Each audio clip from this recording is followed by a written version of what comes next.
Hello 100 days weight loss ചാലഞ്ചിൻ്റെ 61ാമത്തെ ദിവസമാണ്. രാവിലെ morning ഡ്രിങ്കിന് ഞാനൊരു കുപ്പി വെള്ളം എടുത്തിട്ടുണ്ട്, ചെറു ചൂടുവെള്ളം 1 ലിറ്ററാണ്. അപ്പോൾ ബ്രേക്ക്ഫാസ്റ്റ് ഇവിടെ ഞാൻ ദോശ ചുടുകയാണ്. ആ ഒരു ടൈമിനുള്ളിൽ ഞാൻ ആ ഒരു 1 ലിറ്റർ വെള്ളം കുടിച്ച് തീർത്തിട്ടുണ്ട് ബ്രേക്ക്ഫാസ്റ്റിന് മുമ്പ്. അപ്പോൾ ഇന്ന് ബ്രേക്ക്ഫാസ്റ്റിന് സാധാ ദോശയും മുട്ട റോസ്റ്റും ആണ് ഉണ്ടാക്കുന്നത്. കുറച്ച് നമ്മൾ സവാളയൊക്കെ ഇട്ടിട്ട് നല്ല അടിപൊളിയായിട്ട് അത് വെച്ചിട്ടുണ്ട്. പിന്നെ ഞാൻ മാങ്ങ 2 കഷ്ണം കട്ട് ചെയ്തെടുത്തു. ഇത് ഞാൻ ഗ്രീൻ ടീയുടെ കൂടെ എൻ്റെ ബ്രേക്ക്ഫാസ്റ്റ് ഫിനിഷാക്കി. ഇന്ന് ബ്രേക്ക്ഫാസ്റ്റ് ആണെങ്കിൽ കുറേ ലേറ്റായിട്ടാണ് ഞാൻ കഴിച്ചത്. കാരണം ഇന്ന് എണീക്കാൻ ലേറ്റായി. അപ്പോൾ ഞാനൊരു 10 മണിയൊക്കെ ആയപ്പോഴാണ് എൻ്റെ ബ്രേക്ക്ഫാസ്റ്റ് കഴിച്ചത്. അപ്പം അത് അത്യാവശ്യം ലേറ്റായത് കൊണ്ട് തന്നെ ലഞ്ചിന് എനിക്ക് വലുതായിട്ട് വിശന്നില്ല. അപ്പം ഞാൻ ഈ ഒരു ഫ്രൂട്ട് കട്ട് ചെയ്ത് 2 കട്ട് ചെയ്ത് കഴിച്ചു.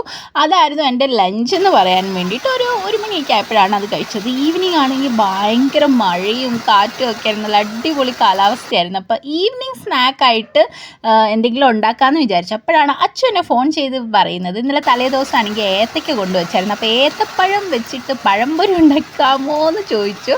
അപ്പം ശരി, എന്നാൽ എനിക്ക് ഈ നല്ല അടിപൊളി കാലാവസ്ഥയല്ലേ, നമുക്ക് പഴംപൊരിയൊക്കെ അടിച്ചിരിക്കാമെന്ന് വിചാരിച്ചു. അപ്പം ഞാനാണെങ്കിൽ ഇതിൽ നിന്നൊരു 2 ഏത്തയ്ക്ക മാത്രമാണ് എടുത്തത്. അതിനെ നല്ല നൈസായിട്ട് കട്ട് ചെയ്തിട്ട് കുറച്ച് കടലമാവും പിന്നെ എൻ്റെ കയ്യിൽ കുറച്ച് ദോശമാവും ഇരിപ്പുണ്ടായിരുന്നു, അതും കൂടെ നന്നായിട്ട് മിക്സ് ചെയ്ത് ആ ഒരു ബാറ്ററിൽ മുക്കിയിട്ടാണ് ഇത് ഞാൻ വറുത്തെടുക്കുന്നത്. വെളിച്ചെണ്ണയിലാണേ വറുത്തത്. എന്നിട്ട് ഞാൻ ഇതിൽ നിന്ന് അധികം ഒന്നും കഴിച്ചില്ല. ഞാനൊരു 3 കഷ്ണം കഴിച്ചു. 3 കഴിച്ചു എന്ന് തോന്നുന്നു, അതിൽ കൂടുതൽ ഞാൻ കഴിച്ചില്ല. ഇത് ഹെൽത്തി ആണെന്ന് ചോദിച്ചാൽ അല്ല, എന്നാലും വെളിയിൽ കിട്ടുന്നതിനേക്കാളും എന്തുകൊണ്ടും ഹെൽത്തിയാണ്. ഞാൻ ഫ്രഷ് ആയിട്ട് എടുത്ത വെളിച്ചെണ്ണയിലാണ് ഇത് വറുത്തെടുക്കുന്നത്. അപ്പോഴത്തേക്ക് അച്ചു ആണെങ്കിൽ മഴയൊക്കെ നനഞ്ഞ് കുതിർന്ന് ഇവിടെ വന്നിട്ടുണ്ട്. അപ്പം എൻ്റെ ഏത്തയ്ക്കാപ്പവും ഗ്രീൻ ടീയും ഇവിടെ റെഡി ആയിട്ടുണ്ട്. ഇന്ന് ഞാൻ ഡിന്നറിന് വേറൊന്നും കഴിച്ചില്ല, ഇത് ലേറ്റായിട്ടായിരുന്നു ഞാനും അച്ചും കൂടെ കഴിച്ചത്. അപ്പോൾ അത്രയേ ഉള്ളൂ. അടുത്ത വീഡിയോയിൽ കാണാം. Tata bye.